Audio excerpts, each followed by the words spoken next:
नमस्कार, India voice देख रहे हैं आप। आपके साथ मैं हूं बबीता। कांग्रेस के वरिष्ठ नेता गुलाम नबी आजाद ने कांग्रेस से इस्तीफा दे दिया है। तो गुलाम नबी आजाद ने पार्टी की प्राथमिक सदस्यता से लेकर सभी पदों से इस्तीफा दे दिया। तो आजाद ने कांग्रेस के अध्यक्ष सोनिया गांधी को 5 पन्नों का इस्तीफा भी भेजा है। तो सोनिया गांधी को भेजे गए इस्तीफे से गुलाम नबी आजाद ने लिखा है कि बड़े अफसोस और बेहद भावुक दिल के साथ मैंने भारतीय राष्ट्रीय कांग्रेस से अपना आधा सदी पुराना नाता तोड़ने का फैसला लिया है।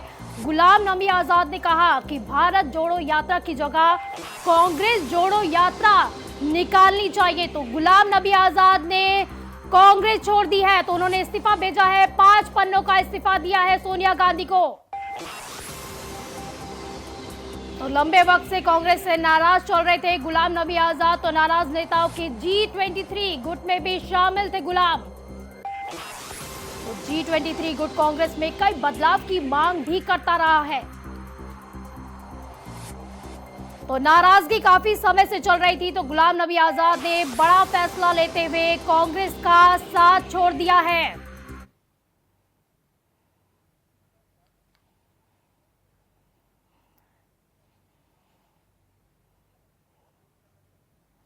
तो गुलाम नबी आजाद ने पार्टी की प्राथमिक सदस्यता से लेकर सभी पदों से इस्तीफा दे दिया है। तो आजाद काफी नाराज बताए जा रहे थे कांग्रेस से। तो कांग्रेस के अध्यक्ष सोनिया गांधी को 5 पन्नों का इस्तीफा भेजा है। तो सोनिया गांधी को भेजे गए इस्तीफे में उन्होंने कहा है कि बड़े अफसोस और बेहद भावुक दिल के साथ मैंने भारतीय राष्ट्रीय कांग्रेस से अपना आधा सदी पुराना नाता तोड़ा है और ये बड़े मुश्किल से फैसला लिया है। तो गुलाम नबी आजाद ने कहा भारत जोड़ो यात्रा की जगह कांग्रेस जोड़ो यात्रा निकालनी चाहिए। तो इसी पर ज्यादा जानकारी के लिए हमारे सहयोगी आकांक्षा हमारे साथ न्यूज रूम से लाइव जुड़ गई हैं। तो आकांक्षा, काफी समय से गुलाम नबी आजाद जो है कांग्रेस से नाराज बताए जा रहे थे और ये नाराजगी काफ़ी समय पुरानी थी, क्योंकि एक ग्रुप था नाराज नेताओं का। कांग्रेस के जो नाराज नेता थे जिनकी कुछ मांगे थी कांग्रेस से, वो लगातार अपनी मांगों को लेकर कांग्रेस के शीर्ष नेतृत्व से इस बारे में बातचीत करना चाह रहे थे, लेकिन कोई भी बातचीत का हल नहीं निकल रहा था। और इसके अलावा आपको बता दें कि गुलाम नबी आज़ाद जो हैं वो भी लगातार नाराज़ थे और कई तरह की वो चेंजेस पार्टी में चाहते थे। जैसे कि हम सभी जानते हैं कि वरिष्ठ नेता हैं वो कांग्रेस के, ऐसे में उनका कहना था कि राहुल गांधी को लेकर खास तौर से उनकी नाराजगी राहुल गांधी पर बहुत ज़्यादा थी। राहुल गांधी से बहुत नाराज थे, क्योंकि उनका कहना था कि जब से राहुल गांधी पार्टी में आए हैं, जब से उन्होंने पार्टी को संभाला है, तब से स्थिति पार्टी की बद से बदतर होती जा रही है। और 5 पन्नों का जो उन्होंने इस्तीफा लिखा है, जो सोनिया गांधी को सौंपा गया है, वो ये साफ तौर पर बताता है कि 5 पन्नों में उन्होंने कितना कुछ लिखा होगा, क्या कुछ उन्होंने कहा होगा, क्योंकि एक्सपीरियंस उनको बहुत ज़्यादा था। बहुत पुराने नेता थे और पार्टी को उन्होंने छोड़ा है, तो बहुत ज़्यादा नुकसान अब कांग्रेस पार्टी को उठाना पड़ेगा, क्योंकि लगातार हम देख रहे हैं कि कांग्रेस पार्टी की जो स्थिति है वो बहुत ज़्यादा खराब होती जा रही है। ज्योतिरादित्य सिंधिया की बात कर लें, आरपीएन सिंह की बात कर लें, और तमाम जो बड़े बड़े नेता हैं उन्होंने अपने अपने पदों को छोड़ा, कांग्रेस को छोड़ा। और अब ये बहुत बड़ी एक तरीके से कह सकते हैं कि कांग्रेस के लिए बड़ा नुकसान है ये, क्योंकि गुलाम नबी आज़ाद बहुत समय से कांग्रेस के साथ में थे और अब उनके जाने से कांग्रेस को बहुत ज़्यादा नुकसान उठाना पड़ेगा। क्योंकि एक बात ये भी होती है कि लंबे समय से जब कोई नेता किसी पार्टी में होता है तो उसको पार्टी की हर जानकारी होती है, उसको पता होता है कि पार्टी क्या कर रही है, सभी अंदरूनी जो जानकारियां होती है वो भी होती हैं। ऐसे में अब एक विरोधी के तौर पर गुलाम नबी आज़ाद भी कांग्रेस के सामने खड़े होंगे, जो कि कांग्रेस के लिए बड़ी मुश्किल का सबब बन सकता है। बबीता जी आकांक्षा, क्योंकि जिस तरह से आपने हमें बताया है कि नाराजगी काफी समय से चल रही थी और अंदर ही अंदर G23 की जो टीम थी वो भी काफी नाराज चल रही थी। तो आकांक्षा, पहली बार नहीं है जब जिस तरह के कांग्रेस पर ये आरोप लगे हैं, ये पहली बार नहीं हुआ। इससे पहले भी कई बार कई बड़े नेताओं और कई बड़े चेहरों ने इस तरह के इल्जाम लगाए हैं कि उन्हें काफी बार जो है नजरअंदाज किया गया है। आला कमान ने कई बार उनकी बातें नहीं सुनी है। बिल्कुल, इस तरह के आरोप कांग्रेस पर कोई नई बात नहीं है। लगातार आरोप इस तरह के लगते रहे हैं। बड़े बड़े नेताओं ने छोड़ी है पार्टी, जैसे कि मैंने आपको बताया कि जितिन प्रसाद, आरपीएन सिंह जो है उन्होंने छोड़ी पार्टी। इसके अलावा ज्योतिरादित्य सिंधिया ने पार्टी छोड़ी। गुलाम नबी आज़ाद बड़ा चेहरा है कांग्रेस के लिए, और वही कपिल सिब्बल भी बहुत बड़ा चेहरा थे। बिल्कुल, कपिल सिब्बल ने भी पार्टी छोड़ी। ऐसे में कांग्रेस जो है बहुत ज़्यादा कमज़ोर होती जा रही है, क्योंकि जब बड़े नेता, जो कि एक तरह से कह लें कि कांग्रेस छत है और बड़े नेता जो है उसका स्तंभ है, तो अगर स्तंभ हट जाएंगे तो सोचिए कि क्या हालत कांग्रेस की होगी। ऐसे में कांग्रेस के अंदर जो विरोध था वो बहुत ज़्यादा बढ़ता जा रहा था। और अभी इस्तीफे में ये गुलाम नबी आज़ाद ने भी कहा कि कांग्रेस को भारत जोड़ो की जगह कांग्रेस जोड़ो अभियान चलाना चाहिए था, क्योंकि कांग्रेस में अंदरूनी जो तस्वीरें उनको पता थी, उनको स्थिति जो पता थी, उसको लेकर वो काफ़ी समय से नाराज़ थे। काफ़ी समय से वो कोशिश ये कर रहे थे कि उनकी बातों को सुना जाए, क्योंकि और एक बात ये भी है बबीता कि अगर पार्टी का इतना वरिष्ठ नेता अगर सुझाव देता है तो कांग्रेस को उन सुझाव को समझना चाहिए था। कुछ मांगे अगर थी, बैठ के बातें करनी चाहिए थी कि आखिर क्या कुछ बेहतर हो सकता है, क्योंकि हम देख रहे हैं हर चुनाव में कांग्रेस की जो स्थिति है बहुत ज़्यादा बदतर है। कहीं पर भी चुनाव लड़ने की स्थिति में कांग्रेस नहीं है और ना ही कहीं जीत कांग्रेस को मिल पा रही है। ऐसे में अगर कांग्रेस अपने वरिष्ठ नेताओं की नहीं सुनेगी तो इस तरह की स्थिति बिल्कुल कांग्रेस के सामने आएगी और आने वाले चुनाव में भी और ज़्यादा बुरी हालत होगी। लगातार कांग्रेस पे ऐसे ही आरोप लगते आ रहे हैं। आपको हम बता दें कि कांग्रेस के एक और नेता जो है उन्होंने भी ट्वीट किया है और ट्वीट करके उन्होंने कहा है कि कांग्रेस जो है इसी तरह से अपने जो नेता हैं, अपने जो काम करने वाले उनके साथ लोग हैं, उनका अपमान करते हैं। इस तरह के आरोप लगातार कांग्रेस पे कई समय से लग रहे हैं। और गुलाम नबी आज़ाद ने जब पार्टी छोड़ी तो उन्होंने भी इसी तरह की बात कही, बहुत भावुक वो नजर आए। जो पत्र उन्होंने लिखा, जो सोनिया गांधी को उन्होंने लेटर भेजा है, 5 पन्नों का है। आप इसी बात से अंदाज़ा लगा सकते हैं कितना कुछ उनके मन में था, कितनी सारी बातें उनके मन में थी जो उन्होंने उन 5 पन्नों के अंदर बोली। एक कारण ये भी बताया जा रहा है क्योंकि कांग्रेस में प्रदेश अध्यक्ष को लेकर काफी ज्यादा बात चल रही थी, तो कांग्रेस में अध्यक्ष के पद को लेकर भी काफी बातचीत चल रही थी, तो टाल मटोल चल रहा था उसे लेकर। और जब इसे टाला गया है उसके बाद जो है उन्होंने ये इस्तीफा दिया है, तो एक नाराजगी की वजह ये भी बताई जा रही है। बिल्कुल बबीता, जैसे कि हम देख रहे थे कि अध्यक्ष को लेकर चुनाव होने वाले थे, लेकिन कांग्रेस ने उसको कुछ समय के लिए टाल दिया। ऐसे में प्रॉब्लम ये हुई है कि राहुल गांधी से कोई भी कांग्रेस के अंदर ज्यादा खुश नहीं नजर आया है और अध्यक्ष के लिए लगातार कांग्रेस के ऊपर ये सवाल उठते आ रहे हैं कि कांग्रेस जो है हमेशा बेटी बेटे में ही रही है। परिवारवाद की राजनीति, कांग्रेस के ऊपर इस तरह के आरोप बहुत लगे हैं। ऐसे में गुलाम नबी आज़ाद जो कि वरिष्ठ नेता हैं कांग्रेस के, उन्होंने भी इसको लेकर नाराजगी जाहिर की। उनका जो गुस्सा है वो देखने को मिला क्योंकि इसको चुनाव को टाल दिया गया और उसके तुरंत बाद ही इस्तीफा। तो इसको लेकर ये कहा जा सकता है कि कहीं ना कहीं गुलाम नबी आज़ाद अध्यक्ष पद का जो चुनाव था उसको टालने की वजह से भी नाराज थे। इसके अलावा और भी कई सारी नाराजगियां उनकी थी। जाहिर सी बात है कई सारी चीजों से वो नाराज थे क्योंकि ये आज की नाराजगी नहीं है। जब इतना बड़ा फैसला लिया जा रहा है, नाराजगी काफी समय पहले की रही थी। वहीं पर उन्होंने नजरअंदाजी का भी कांग्रेस पर आरोप लगाया था। सिर्फ यही नहीं, गुलाम नबी आजाद नहीं है जिन्होंने उनका जो है नजरअंदाजी का आरोप लगाया, बल्कि काफी सारे नेता थे जिन्होंने इस तरह की आरोप जो है कांग्रेस और कांग्रेस के आला कमान पर लगाया। बहुत बहुत शुक्रिया आकांक्षा आपका इन तमाम जानकारी के लिए।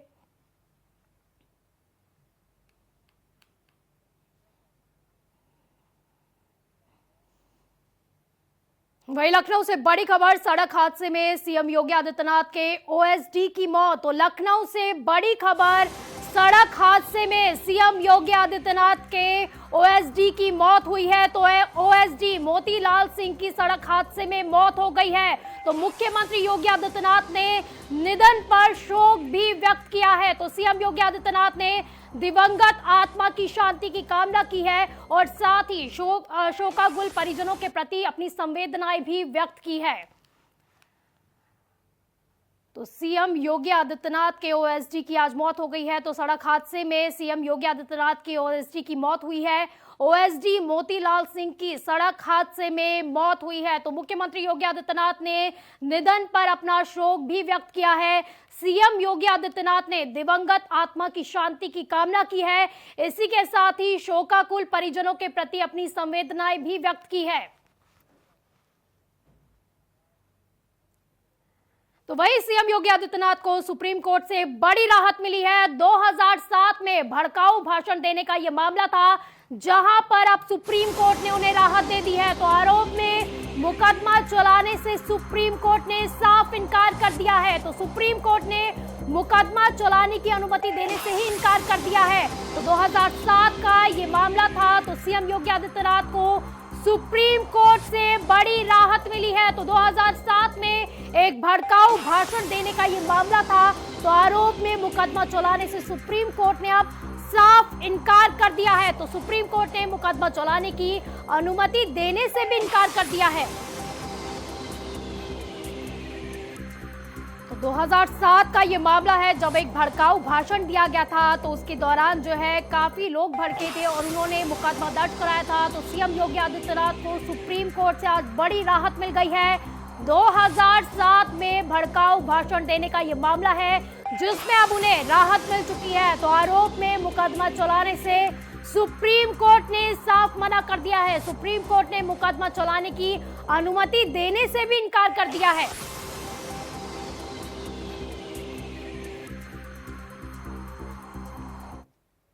तो वहीं लखनऊ में दूसरा सबसे बड़ा कन्वेंशन सेंटर बनने वाला है। तो लखनऊ से बड़ी खबर, लखनऊ में दूसरा सबसे बड़ा कन्वेंशन सेंटर बनने जा रहा है। तो 8000 लोगों की बैठने की इसमें क्षमता रखी गई है। निर्माण कार्य पर आएगा 500 करोड़ का खर्चा। तो 300 कमरे का 5 स्टार होटल भी बनाया जाएगा। तो आवास विकास परिषद अवध विहार योजना में निर्माण कार्य किया जाएगा। तो अभी मुंबई में निर्माणाधीन है देश का सबसे बड़ा कन्वेंशन सेंटर।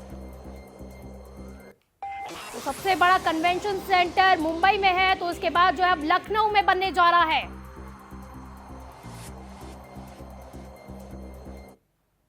तो वही योगी सरकार प्रदेश के माफिया और आपराधिक तत्वों के खिलाफ एक्शन मोड में है। तो इसी कड़ी में प्रयागराज पुलिस ने जेल में बंद माफिया पूर्व सांसद अतीक अहमद के अवैध साम्राज्य को पूरी तरीके से नेस्ता नाबूद करने की तैयारियां कर ली है। तो वहीं अतीक अहमद के साथ ही उनके गिरोह के सदस्यों के खिलाफ भी सख्ती बरती जा रही है। आपको बता दें कि अतीक अहमद के साथ कई मामलों में नामजद उसके गुर्गे मौजूदा समय में फरार चल रहे हैं। फरार गुर्गों की गिरफ्तारी को लेकर जहां प्रयागराज पुलिस ने प्रयास तेज कर दिए हैं, तो इसी के साथ ही उनकी गिरफ्तारी को लेकर पुलिस की टीमें भी गठित कर दी गई हैं। इसके साथ ही इनामी राशि को बढ़ाने की तैयारियां भी चल रही है। तो प्रयागराज से खबर है, माफिया अतीक अहमद पर लगातार शिकंजा कसता जा रहा है। तो अतीक अहमद के गुर्गों पर प्रशासन की कड़ी नजर है। तो गुर्गों की गिरफ्तारी के लिए पुलिस टीम को गठित कर दिया गया है। इसी के साथ ही इनामी जो राशि है उसे भी बढ़ाने की बात कही जा रही है।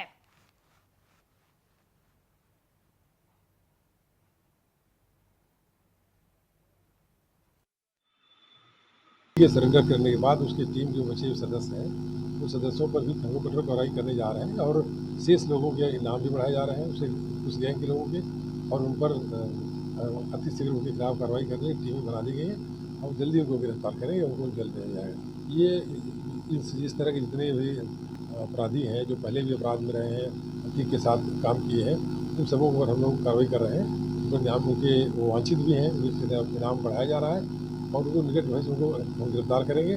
इनकी संपत्तियों को भी कुर्क किया जाएगा। जो इन्होंने अपराध से जो संपत्ति अर्जित किया है वो सभी संपत्तियों को कुर्क की जाएगी। ये सरेंडर करने के बाद उसकी टीम जो बचे हुए सदस्य हैं। वहीं प्रयागराज से बड़ी खबर, हाईकोर्ट के अधिवक्ता आज भी न्यायिक कामकाज नहीं करेंगे। तो प्रयागराज से बड़ी खबर है, हाईकोर्ट के अधिवक्ता आज भी न्यायिक कामकाज नहीं करने वाले हैं। तो कई मांगों को लेकर स्ट्राइक पर चल रहे हैं हाईकोर्ट के अधिवक्ता। तीसरे दिन भी हाईकोर्ट के वकीलों के स्ट्राइक से कामकाज पूरी तरह से ठप दिखाई दिया। तो हाईकोर्ट में आने वाले वादकारियों को भी काफी ज्यादा दिक्कतें उठानी पड़ रही है। तो बार एसोसिएशन ने न्यायिक कार्य में विरत रहने का फैसला लिया है।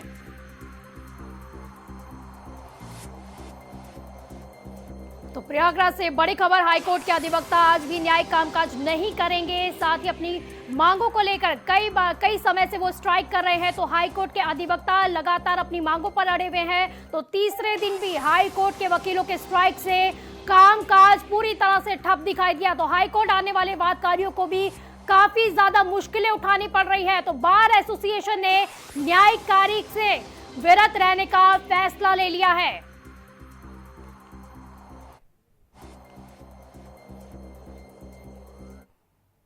वही बांदा में नदियों ने अपना रौद्र रूप दिखाना शुरू कर दिया है। एक और जहां केन नदी खतरे के निशान को पार करने के बाद तबाही मचाने को आतुर थी, तो वहीं दूसरी ओर यमुना भी अब खतरे के निशान को पार कर गई है। तो नदी किनारे बसे गांव में बाढ़ का पानी घुसने लग गया है। तो बाढ़ प्रभावित क्षेत्र में रहने वाले लोगों की चिंताएं भी और ज्यादा बढ़ गई है। तो इसी के साथ ही स्थानीय विधायक और प्रदेश के जल शक्ति राज्य मंत्री रामकेश निषाद ने बाढ़ क्षेत्र का दौरा किया।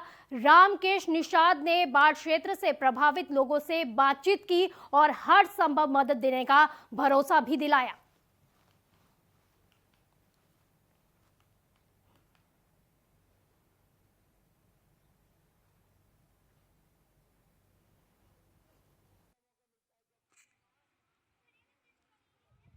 चिल्ला से जो ललौली होके फतेहपुर को सड़क जाती है उसके ऊपर पानी आ गया है, तो चिल्ला से बांदा को जोड़ने वाली सड़क है, इस पर भी संभावना को देखते हुए कि 1 फुट जल स्तर बचा हुआ है, इसलिए मार्ग को एहतियातन रोक दिया गया है। कि नदी के ऊपर मध्य प्रदेश क्षेत्र में बहुत तेज़ी से बाढ़ और ऐसी स्थितियां बिगड़ी कि अपने जो गंगाऊ और बरियारपुर बांध थे उनसे ऊपर से पानी चलने लगा। इधर अपनी बगल में यमुना नदी है जो चिल्ला से होकर के गुजरती है। इस यमुना नदी में भी बहुत दूरस्थ क्षेत्र का और कई लाख क्यूसेक पानी आने की संभावनाओं के साथ में जिस तरह से यमुना नदी बढ़ रही है और केन नदी और यमुना नदी के दोआबा में बाढ़ की अनिश्चितता बनी हुई है। प्रशासन पूर्णतया सतर्क है। सभी अधिकारी जनपद बांदा और फतेहपुर, चित्रकूट, कौशाम्बी के अधिकारियों को सतर्क कर दिया गया।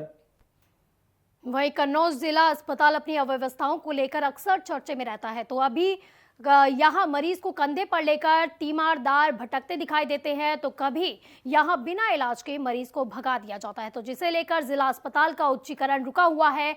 अस्पताल की व्यवस्थाएं सुधारने के लिए अब सीएमएस डॉक्टर शक्ति बसु खुद जुट गए हैं, तो आज सुबह उन्होंने इमरजेंसी में बेडशीट बिछाकर मौजूद स्टाफ को प्रशिक्षित किया। उन्होंने स्टाफ नर्स को भी इमरजेंसी मरीज देखने के तरीके बताए। साथ ही सीएमएस ने ये उम्मीद जताई है कि जल्द ही जिला अस्पताल की व्यवस्थाएं दुरुस्त हो जाएंगी।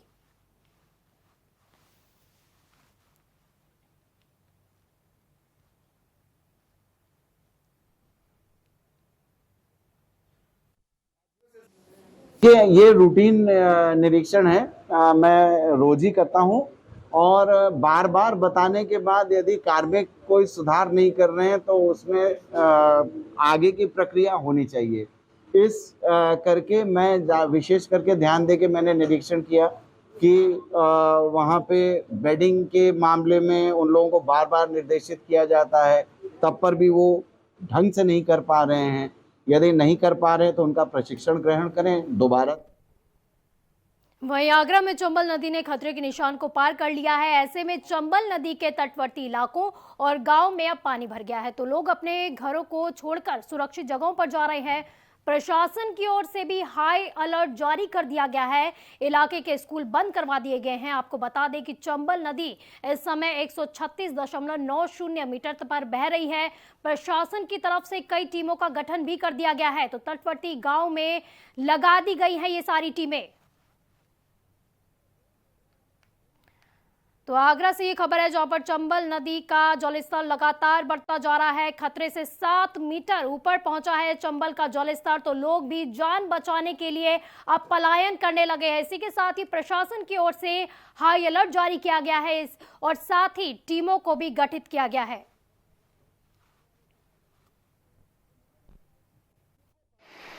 समस्या क्या है रज्जे बाजार के चली गई कोई दूपे के जी मर रहा है भूखे प्यासे, अपनी खुद मर रहा है भूखे प्यासे। तो ये घर डूब गया आपका? घर डूबेगा वो जी, फूटेगा पंटे पर वो जी, घर पंटे वो जी। कितना पानी आ रहा है लगातार? लगातार 4 साल है गई। अच्छा, 4 साल है बेटा लगातार। क्या करें, मरेंगे जिएंगे भी तो बहानों पर। आखिरकार चंबल का रौद्र रूप ले लिया है। कहीं ना कहीं जानकारी का अभाव जो मिल रहा है, स्थानीय लोगों के ज्यादा से ज्यादा जानकारी प्राप्त हो सकती है। उसी को सिलसिले में अगर बात करते हैं तो हमारे यहाँ मौके पर मौजूद है स्थानीय पत्रकार नीरज परिहार। नीरज, पहला सवाल कि आखिरकार पिछली साल बरसात हुई, चंबल को कोटा बैराज से काफी पानी छोड़ा गया, हालात बद से बदतर थे, आखिरकार आज की स्थिति क्या है? आज की स्थिति आप देख सकते हैं, जहां हम खड़े हैं वहां करीब खतरे के निशान से चंबल 7 मीटर ऊपर पहुंच गई है।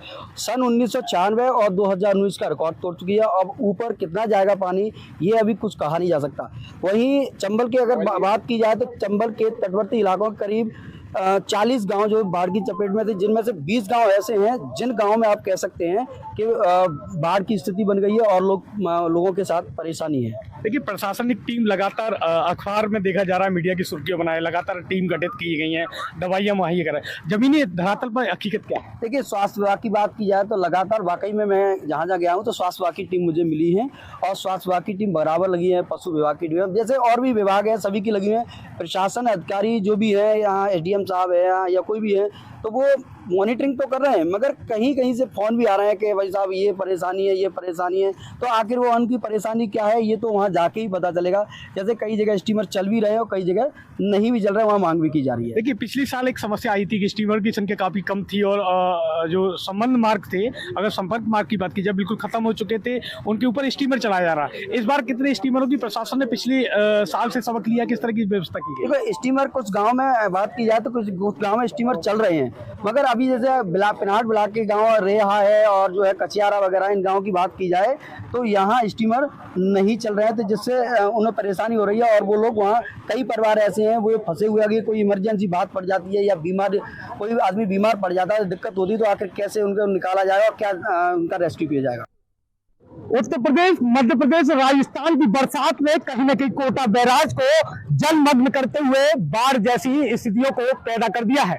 हालांकि आगरा के पिनाट को ज्यादा असरकार देखा गया है। कहीं न कहीं स्थितियों की बात की जाए, तस्वीरें आप देख सकते हैं, हम मौजूद हैं चंबल के उस स्थल पर जहां पर लगभग खतरे के निशान से ऊपर बह रही चंबल का रौद्र रूप देखने को मिल रहा है। तमाम पुलिस प्रशासन की व्यवस्था की गई है, यहाँ लोगों की आवाजाही पर मनाही की गई है। वहीं अगर कहीं न कहीं कहा जा सकता है 40 से ज्यादा गांव इस बढ़ते पानी से प्रभावित दिखाई दे रहे हैं। तस्वीरों का अगर मानना यह भी है कि जल संपर्क मार्ग की वजह से मार्गों का अवरुद्ध किया गया है। और कहीं न कहीं तस्वीरों की बात की जाए, प्रशासन लगातार उन लोगों को रेस्क्यू करने का प्रयास कर रहा है जो कि गांव के भीतर पानी के चलते फंस गए हैं। वहीं तटवर्ती किनारे गांव की अगर स्थितियों की बात की जाए तो कहीं न कहीं तस्वीरें पलायन करने को मजबूर दिखाई दे रही हैं। वहीं स्वास्थ्य विभाग के अलावा तमाम चौकियां भी गठित की गई हैं।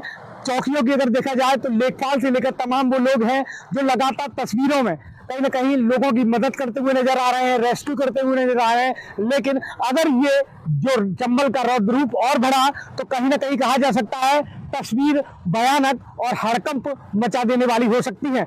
अगर आपको या खतरे के निशान से ऊपर बह रही चंबल का ये रौद्र रूप है जो कहीं न कहीं दर्जनों भर गांव को ज्यादा प्रभावित कर चुका है। तस्वीरें भयानक और भयावह है। पिछले सालों किसानों की हजारों बीघा फसलें बर्बाद हो चुकी है। इस बार भी इस तरह की तस्वीर सामने दिखाई दे रही है। कैमरा पर्सन अंकुर के साथ मैं मयंक त्यागी, इंडिया वॉइस, आगरा। इस बुलेटिन में फिलहाल के लिए बस इतना ही। आप देखते रहिए इंडिया वॉइस। नमस्कार।